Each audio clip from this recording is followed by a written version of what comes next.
ಮಂಗಳೂರು ವಿಶ್ವವಿದ್ಯಾನಿಲಯ ತೃತೀಯ BA 5ನೇ ಸೆಮಿಸ್ಟರ್ನ ಭಾರತೀಯ ಸಮಾಜ ಕಲ್ಯಾಣ ಮತ್ತು ಅಭಿವೃದ್ಧಿ ಇದರ ಈ ಕಂಟೆಂಟ್ ಉಪನ್ಯಾಸ ಮಾಲಿಕೆಗೆ ನಾನು ಡಾಕ್ಟರ್ ಶ್ರೀಮಣಿ ಸಹಾಯಕ ಪ್ರಾಧ್ಯಾಪಕರು ವಿಜಯ ಕಾಲೇಜ್ ಮುಲ್ಕಿ ತಮ್ಮನ್ನು ಪ್ರೀತಿಪೂರ್ವಕವಾಗಿ ಸ್ವಾಗತಿಸುತ್ತೇನೆ.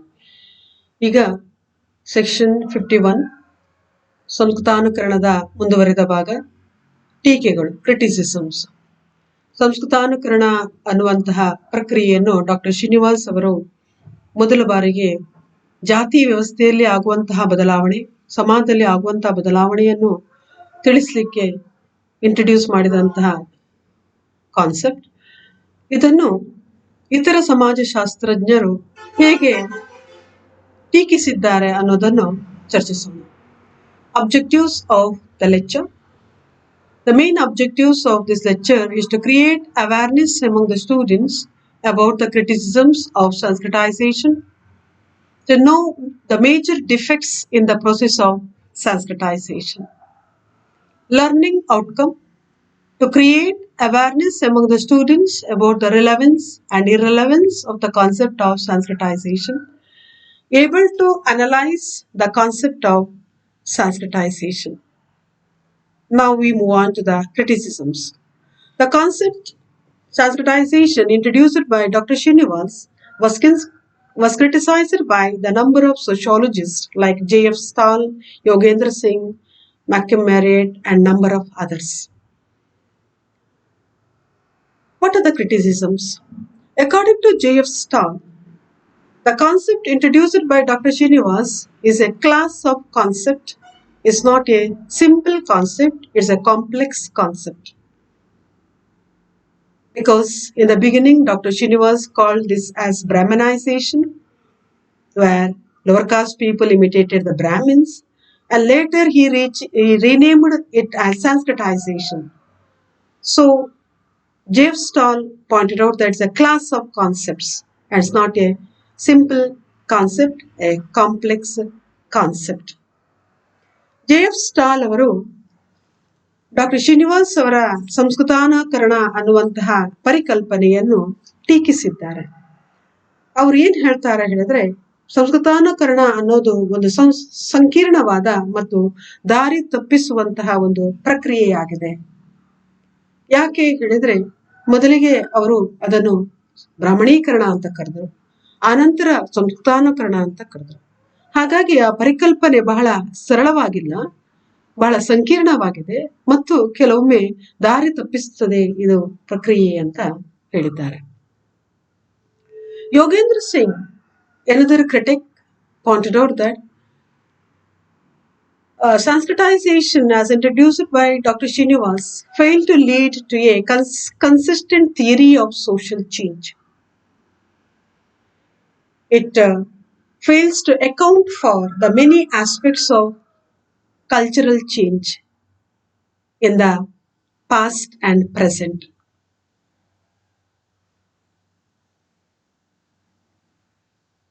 And it neglects the non-Sanskritic traditions.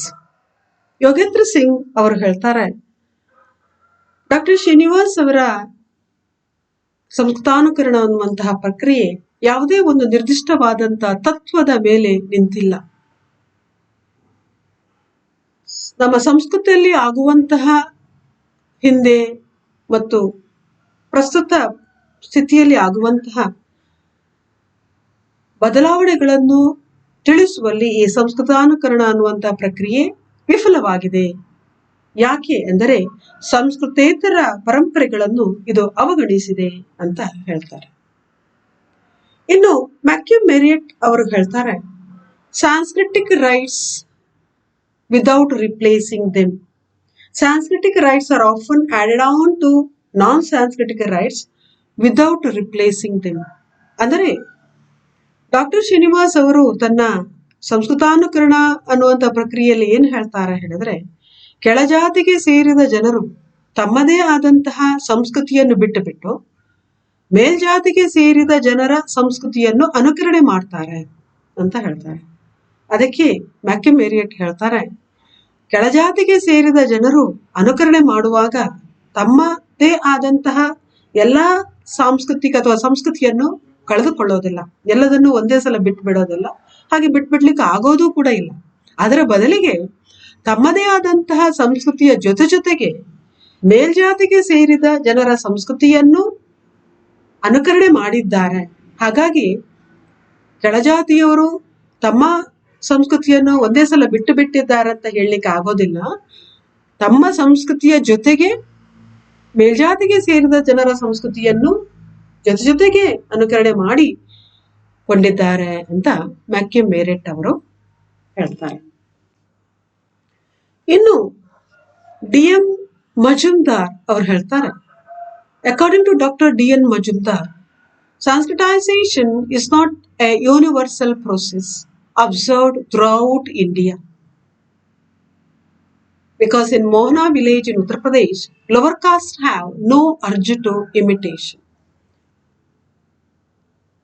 Majumdar pointed out that it is not possible for us to say that, or he criticized that Sanskritization is not a universal process observed throughout India, as pointed out by Srinivas.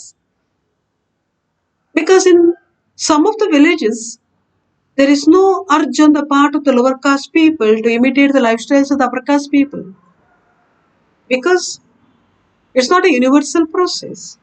It is restricted only to a particular area, not the process occurred throughout India. Dr. Srinivas ಅವರು ಮೈಸೂರಲ್ಲಿ ಅಥವಾ ಕೊಡವ ಸಮಾಜವನ್ನು ಅಧ್ಯಯನ ಮಾಡುವಾಗ ಕಂಡುಕೊಂಡಂತಹ ಬದಲಾವಣೆಗಳನ್ನು ಗಮನಿಸಿ ಹೇಳಿದ್ದಾರೆಯೇ ಹೊರತು ಈ ಸಂಸ್ಕೃತಾನುಕರಣ ಅನ್ನುವಂತಹ ಪ್ರಕ್ರಿಯೆ ಇಡೀ ಭಾರತಾದ್ಯಂತ ಸಾರ್ವತ್ರಿಕವಾಗಿ ನಡೆದಂತಹ ಪ್ರಕ್ರಿಯೆ ಅಲ್ಲ ಅಂತ ಡಾಕ್ಟರ್ ಶ್ರೀನಿವಾಸ್ ಅವರು ಹೇಳ್ತಾರೆ. ಎಲ್ಲಾ ಭಾಗಗಳಲ್ಲಿಯೂ ಕೂಡ ಇದೇ ತೆರನಾದಂತಹ ಪ್ರಕ್ರಿಯೆ ನಡೆದಿದೆ ಅಂತ ನಮ್ಗೆ ಹೇಳಲಿಕ್ಕೆ ಸಾಧ್ಯ ಇಲ್ಲ. ಯಾಕೆ ಅಂದರೆ ಉತ್ತರ ಪ್ರದೇಶದ ಮೋಹನಾ ವಿಲೇಜ್ ಅಲ್ಲಿ ಕೆಲವೊಂದು ಕೆಳಜಾತಿಗೆ ಸೇರಿದ ಜನರು ತಮ್ಮದೇ ಆದಂತಹ ಆಚಾರ ವಿಚಾರಗಳನ್ನು ಅನುಸರಣೆ ಮಾಡ್ತಾ ಇದ್ರೆ ಹೊರತು ಮೇಲ್ಜಾತಿಗೆ ಸೇರಿದ ಜನರ ಆಚಾರ ವಿಚಾರಗಳನ್ನು ಅಥವಾ ಸಂಸ್ಕೃತಿಯನ್ನು ಅನುಕರಣೆ ಮಾಡಲೇ ಇಲ್ಲ. ಹಾಗಾಗಿ ಅವರಲ್ಲಿ ತಾವು ಮೇಲ್ಜಾತಿಗೆ ಸೇರಿದ ಜನರ ಸಂಸ್ಕೃತಿಯನ್ನು ಅನುಕರಣೆ ಮಾಡಬೇಕು ಅನ್ನುವಂಥ ಭಾವನೆ ಬರಲೇ ಇಲ್ಲ. ಹಾಗಾಗಿ ಇದು ಸಾರ್ವತ್ರಿಕವಾದಂತಹ ಒಂದು ಪ್ರಕ್ರಿಯೆಯಲ್ಲ. ಇಡೀ ಭಾರತಾದ್ಯಂತ ಒಂದೇ ರೀತಿಯಲ್ಲಿ ಎಲ್ಲಾ ಕಡೆಗಳಲ್ಲಿಯೂ ಒಂದೇ ರೀತಿಯಲ್ಲಿ ಈ ರೀತಿಯ ಅನುಕರಣೆ ನಡೆದಿದೆ ಅಂತ ನಮ್ಗೆ ಹೇಳಲಿಕ್ಕೆ ಸಾಧ್ಯ ಇಲ್ಲ ಅಂತ ಡಿ.ಎನ್. ಮಜುಮ್ದಾರ್ ಅವರು ಶ್ರೀನಿವಾಸ್ ಅವರನ್ನು ಟೀಕಿಸ್ತಾರೆ. ಇನ್ನು ಹೆರಾಲ್ಡ್ ಎ ಗೌಲ್ಡ್ ಅವರು ಹೇಳ್ತಾರೆ, why the lower caste people imitated the lifestyles of the upper caste people? It's a challenge or a revolt and not a cultural imitation ಅಂತ ಹೇಳ್ತಾರೆ. ಯಾಕೆ ಕೆಳಜಾತಿಗೆ ಸೇರಿದ ಜನರು ಮೇಲ್ಜಾತಿಗೆ ಸೇರಿದ ಜನರ ಆಚಾರ ವಿಚಾರಗಳನ್ನು ಅನುಕರಣೆ ಮಾಡಿದ್ರು ಅಂದರೆ, ಹಿಂದೆ ಜಾತಿ ವ್ಯವಸ್ಥೆಯಲ್ಲಿ ಬಹಳ ತಾರತಮ್ಯ ಇತ್ತು. ಮೇಲ್ಜಾತಿಗೆ ಸೇರಿದ ಜನರು ಮತ್ತು ಕೆಳಜಾತಿಗೆ ಸೇರಿದ ಜನರ ನಡುವೆ ಬಹಳ ಅಂತರ ಇತ್ತು ಮತ್ತು ಅವರನ್ನು ಕೀಳಾಗಿ ಕಾಣಲಾಗುತ್ತಿತ್ತು. ಹಾಗಾಗಿ ತಾವು ಕೂಡ ಒಂದು ರೀತಿ ಚಾಲೆಂಜ್ ಅಲ್ಲಿ ಅಥವಾ ರಿವೋಲ್ಟ್ ಅಲ್ಲಿ ತಾವು ಕೂಡ ಮೇಲೆ ಬರಬೇಕು ಅನ್ನುವಂಥ ಉದ್ದೇಶದಿಂದ ಕೆಳಜಾತಿಗೆ ಸೇರಿದ ಜನರು ಮೇಲ್ಜಾತಿಗೆ ಸೇರಿದ ಜನರನ್ನು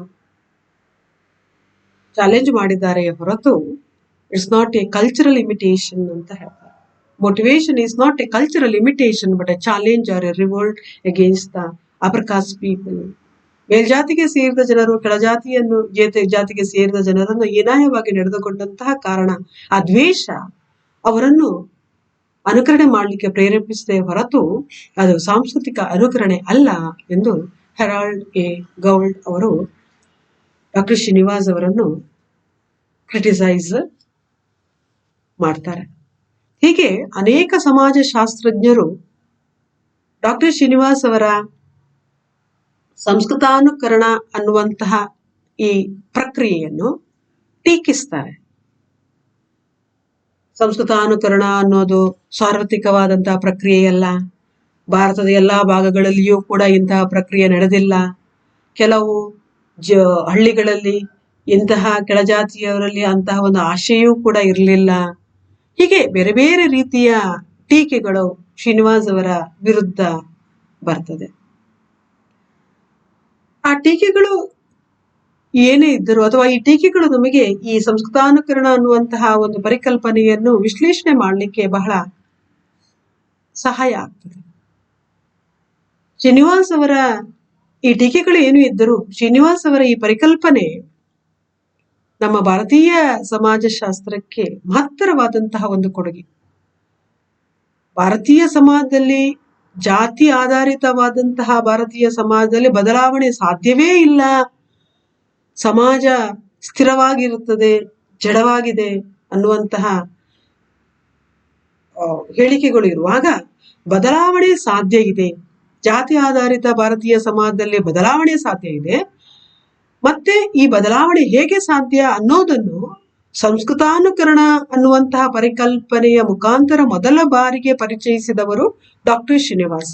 ಹಾಗಾಗಿ ಟೀಕೆಗಳು ಏನೇ ಇದ್ದರೂ ಕೂಡ ಸಂಸ್ಕೃತಾನುಕರಣ ಅನ್ನುವಂತಹ ಡಾಕ್ಟರ್ ಶ್ರೀನಿವಾಸ್ ಅವರ ಪರಿಕಲ್ಪನೆ ಭಾರತೀಯ ಸಮಾಜಶಾಸ್ತ್ರಕ್ಕೆ ಮಹತ್ತರವಾದಂತಹ ಕೊಡುಗೆ.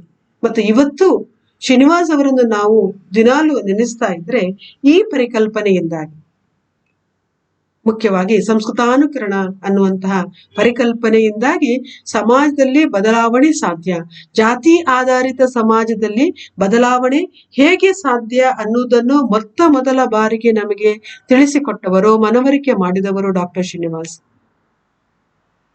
ಇದು ಸಾರ್ವತ್ರಿಕವಾದಂತಹ ಪ್ರಕ್ರಿಯೆ ಅಲ್ಲದಿದ್ದರೂ ಕೂಡ ತಮ್ಮ ಅಧ್ಯಯನದಲ್ಲಿ ಕೊಡವ ಸಮಾಜವನ್ನು ಅಧ್ಯಯನ ಮಾಡುವಂತಹ ಸಂದರ್ಭದಲ್ಲಿ ಅಮ್ಮ ಕೂರ್ಗ್ಸ್ ಹೇಗೆ ತಾವು ಜಾತಿ ಅಂತಸ್ತಿನಲ್ಲಿ ಮೇಲ್ ಬರಬೇಕು ಅನ್ನೋದಕ್ಕೆ ಬ್ರಾಹ್ಮಣರನ್ನು ಅನುಕರಣೆ ಮಾಡ್ತಾ ಇದ್ರು ಅಥವಾ ಮೇಲ್ಜಾತಿಗೆ ಸೇರಿದ ಜನರ ಸಂಸ್ಕೃತಿಯನ್ನು ಅನುಕರಣೆ ಮಾಡ್ತಾ ಇದ್ರು, ಅದೇ ರೀತಿ ಇತರ ಜಾತಿಗಳು ಹೇಗೆ ಕೆಳಜಾತಿಗೆ ಸೇರಿದ ಜನರು ಮೇಲ್ಜಾತಿಗೆ ಸೇರಿದ ಅನಂತರ ಅವರು ಪ್ರಬಲ ಜಾತಿಗಳನ್ನು ಕೂಡ ಅನುಕರಣೆ ಮಾಡಲಿಕ್ಕೆ ಪ್ರಾರಂಭಿಸಿದರು ಅಂತ ಹೇಳ್ತಾರೆ. ಅಂದ್ರೆ ಕಾಲಕ್ಕೆ ಅನುಗುಣವಾಗಿ ಹೇಗೆ ಈ ಬದಲಾವಣೆಗಳು ನಿರಂತರವಾಗಿ ನಡೀತಾ ಇರ್ತದೆ ಜಾತಿ ವ್ಯವಸ್ಥೆ ಆಧಾರಿತವಾದಂತಹ ಭಾರತೀಯ ಸಮಾಜದಲ್ಲಿ ಅನ್ನೋದನ್ನು ನಾವು ತಿಳ್ಕೊಳ್ಳಿಕ್ಕೆ, ವಿಶ್ಲೇಷಣೆ ಮಾಡಲಿಕ್ಕೆ ಇವತ್ತಿಗೂ ಕೂಡ ಈ ಸಂಸ್ಕೃತಾನುಕರಣ ಅನ್ನುವಂತಹ ಪರಿಕಲ್ಪನೆ ಬಹಳ ಪ್ರಮುಖವಾದಂತಹ ಪರಿಕಲ್ಪನೆಯಾಗಿದೆ ಮತ್ತು ಡಾಕ್ಟರ್ ಶ್ರೀನಿವಾಸ್ ಅವರ ಪ್ರಮುಖವಾದಂತಹ ಕೊಡುಗೆ ಎಂದು ನಾವು ಹೇಳಬಹುದು. ಟೀಕೆಗಳು ಏನೇ ಇದ್ದರೂ ಕೂಡ ಸಂಸ್ಕೃತಾನುಕರಣ ಅನ್ನುವಂತಹ ಒಂದು ಪರಿಕಲ್ಪನೆ ನಮ್ಮ ಸಮಾಜದವನ್ನು ಅಧ್ಯಯನ ಮಾಡಲಿಕ್ಕೆ, ಸಮಾಜದಲ್ಲಿ ಆಗುವಂತಹ ಪರಿವರ್ತನೆಯನ್ನು, ಬದಲಾವಣೆಯನ್ನು ವಿಶ್ಲೇಷಣೆ ಮಾಡಲಿಕ್ಕೆ ಒಂದು ಪೂರಕವಾದಂತಹ ಪರಿಕಲ್ಪನೆ ಎಂದು ನಾವು ಹೇಳ್ಬೋದು.